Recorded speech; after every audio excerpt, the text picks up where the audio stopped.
अस्सलाम वालेकुम student. Hope so आप लोग अच्छे होंगे और अच्छी छुट्टियां गुजर चुकी होंगी आपकी।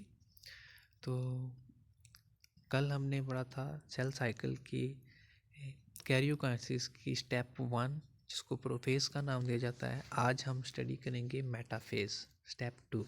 ठीक है, तो प्रोफेज 1 के अंदर हमने कुछ बातें की थी कि कैसे न्यूक्लियस के अंदर चेंजिंग आ रही है, न्यूक्लियर मेम्ब्रेन ख़त्म हो रही है, क्रोमोसोम बन रहे हैं, क्रोमोसोम पेयर हो रहे हैं, और जो सेंट्रियोल्स हैं वो ऑपोजिट पोल की तरफ जा रहे हैं, और उन सेंट्रियोल्स में से स्पिंडल फाइबर्स निकल रहे हैं। अब मेटाफेज के अंदर क्या किया जाता है कि क्रोमोसोम को एक इक्वेटर पे इकट्ठा किया जाता है, एक लाइन में जोड़ा जाता है, और इसके साथ साथ जो सेंट्रियोल्स ऑपोजिट पोल की तरफ पहुंच चुके होते हैं उनमें से स्पिंडल फाइबर्स निकलते हैं। उन स्पिंडल फाइबर्स को हम काइनेटोकोर स्पिंडल फाइबर्स भी कहते हैं। वो काइनेटोकोर स्पिंडल फाइबर्स क्रोमोसोम के सेंट्रोमेयर के साथ जो काइनेटोकोर होती है उसके साथ आके अटैच हो जाते हैं। ये आपको डायग्राम पे दिखाया गया है। ये एक चार क्रोमोसोम बिल्कुल इक्वेटर पे सेल के दरमियान में जमा है, जिसको हम मेटाफेज प्लेट भी कहते हैं। इनके सेंट्रोमेयर का बिल्कुल दरमियान है जहाँ पे इन्होंने लिखा हुआ है काइनेटोकोर। ठीक है, इसके साथ स्पिंडल फाइबर्स अटैच हैं। ठीक है, इन स्पिंडल फाइबर्स को काइनेटोकोर स्पिंडल फाइबर्स कहते हैं या फिर माइक्रोट्यूब्यूल्स। अब कुछ स्पिंडल फाइबर्स क्रोमोसोम के काइनेटोकोर के साथ आके अटैच होते हैं, और कुछ स्पिंडल फाइबर जिनको हम नॉन काइनेटोकोर स्पिंडल फाइबर कहते हैं।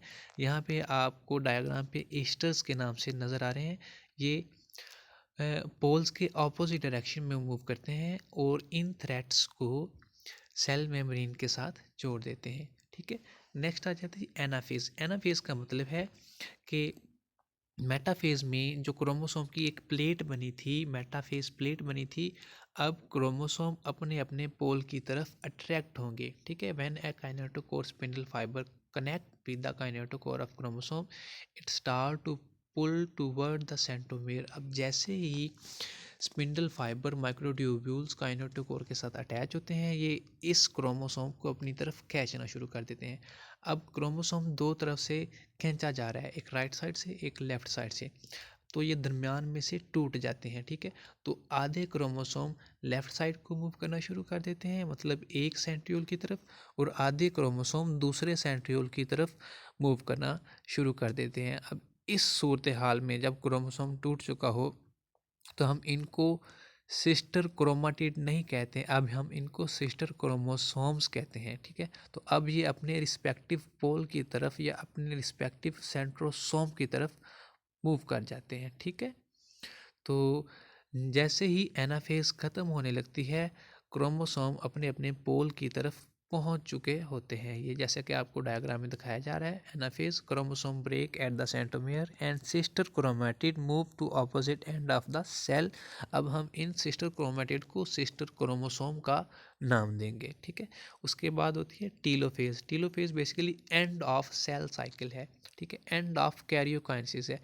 इस फेज़ के अंदर बेसिकली ये प्रोफेज़ का उल्ट है। प्रोफेज़ में न्यूक्लियर मेम्ब्रेन ख़त्म हुई थी, सेंट्रियोल्स बने थे, स्पिंडल फाइबर्स बने थे। अब इस फेज़ के अंदर न्यूक्लियर इनवेल्व दोबारा से बनना शुरू हो जाती है, और जैसे ही न्यूक्लियर इनवेल्व दोबारा से बनना शुरू होती है, क्रोमोसोम अब दोबारा से डीकंडेंस होना शुरू हो जाता है। इसका मतलब वो दोबारा से थ्रेड्स लाइक स्ट्रक्चर को छोड़ के धब्बानुमा साख्तों की तरफ मुंतकिल होना शुरू हो जाते हैं। ठीक है, क्रोमेटिन की शक्ल अख्तियार कर लेते हैं। अब न्यूक्लियर डिवीजन तो कंप्लीट हो चुकी है, मगर साइटोप्लाज्म अभी तक डिवाइड नहीं हुआ। ठीक है, तो अभी साइटोप्लाज्म की डिवीजन बाकी है, जिसको हम साइटोकाइनेसिस कहते हैं। ठीक है, ये दिखाया गया है, 2 daughter nuclei are form on each pole. ठीक है, this is telophase.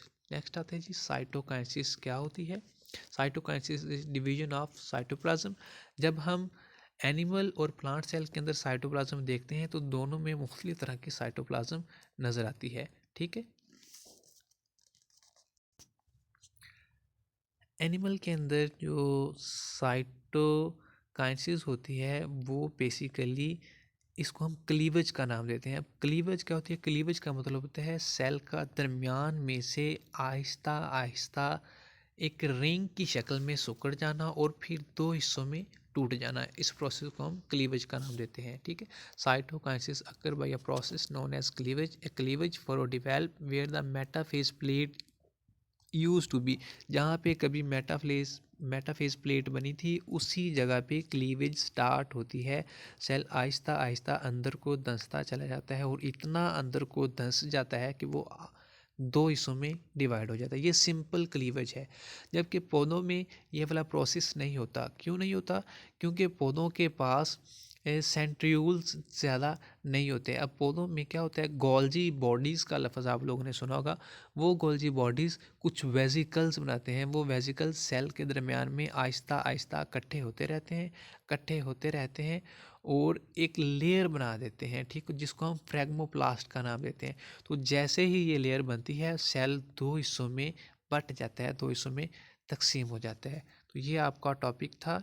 Cytokinesis complete हो चुका है, सेल डिवीजन कंप्लीट हो चुकी है। अगर किसी को कोई भी कन्फ्यूजन हो तो वो ग्रुप के अंदर मैसेज करके पूछ सकता है। नेक्स्ट लेक्चर में हम स्टडी करेंगे सिग्निफिकेंस ऑफ माइटोसिस। ठीक है, ओके, बेस्ट ऑफ लक, अपना ख्याल रखिएगा, अल्लाह हाफिज़।